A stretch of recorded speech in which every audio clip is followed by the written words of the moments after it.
کہ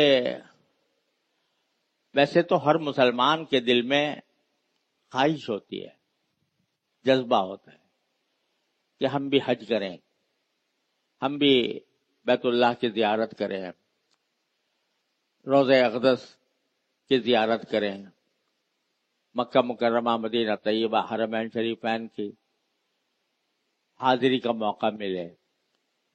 لیکن چونکہ استطاعت نہیں ہوتی لہذا محروم رہ جاتے ہیں اور محرومی پر افسوس بھی کرتے رہتے. لیکن اگر آدمی کے دل میں واقعی شوق ہو، واقعی جذبہ ہو، تو وہ اتنا تو کر سکتا ہے کہ اپنی جو کچھ بھی آمدنی ہے اس میں سے تھوڑا سا حصہ اس کام کے لیے الگ کر لیا کرے کہ بھئی جب بھی موقع ہوگا تو میں اس سے حج کروں. تو اللہ تبارک و تعالیٰ پھر ایسے بندے کو حج کرا ہی دیتے. مجھے خود اپنی ہمشیرہ کا واقعہ یاد ہے.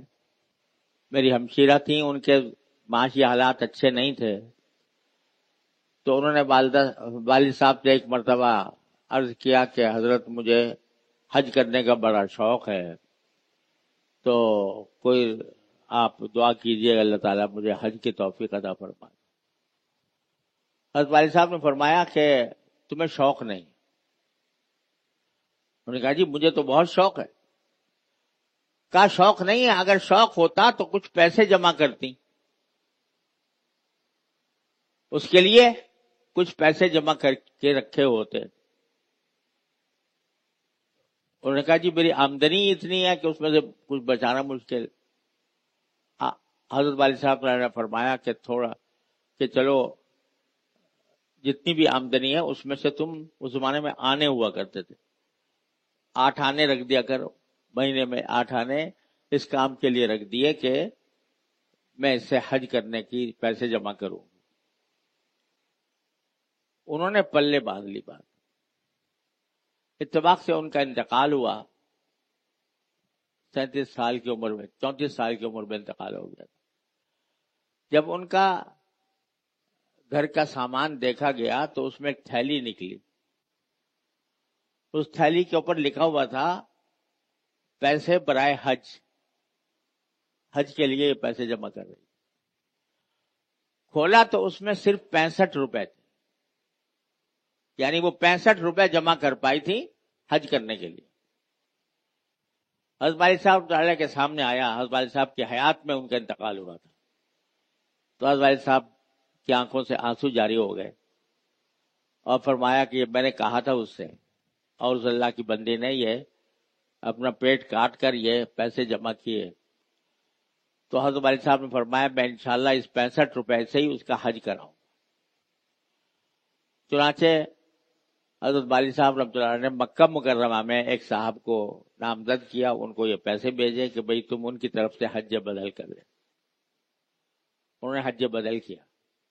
اتفاق سے اس سال حضرت والد صاحب خود موجود تھے حج کے سفر میں. تو فرماتے ہیں کہ میں نے عرفات کے میدان میں وقوف کر رہا تھا، اس میں اچانک میرے سامنے منظر نظر آیا کہ جو عرفات کا جو پہاڑ ہے نا، جبل، جس عرفات کے اندر جو پہاڑ ہے جو جس کے اوپر جبل رحمت، اس جبل رحمت پر میں نے دیکھا کہ میری بیٹی چڑھتی ہوئی جا رہی ہے. یہ منظر نظر آیا آپ کو. تو اللہ تبارک و تعالیٰ جب کوئی شخص کسی کام کے لیے کوشش شروع کر دیتا ہے اور پھر وہ نہیں کر پاتا تو اللہ تبارک و تعالیٰ اپنے فضل و کرم سے اس کو پورا کرا دیتے ہیں. لہذا جس کو بھی حج کا شوق ہو وہ ایک کام تو یہ کرے کہ تھوڑا تھوڑا پیسہ جمع کرتا رہے حج کے لیے. آج کل 1 روپیہ مہینے میں 1 روپیہ نکال دے، وہ 2 مہینے میں 2 روپے ہو جائیں گے، 30 مہینے میں 30 روپے ہو جائیں گے. لیکن اس نے کام شروع کر دیا، اللہ تعالیٰ پھر اس کو انشاءاللہ یا تو زندگی میں یا آخرت میں اس کو حج کی فضیلت ضرور عطا فرمائیں گے انشاءاللہ. اللہ تعالیٰ ہم سب کو اس کی توفیق عطا فرمائے.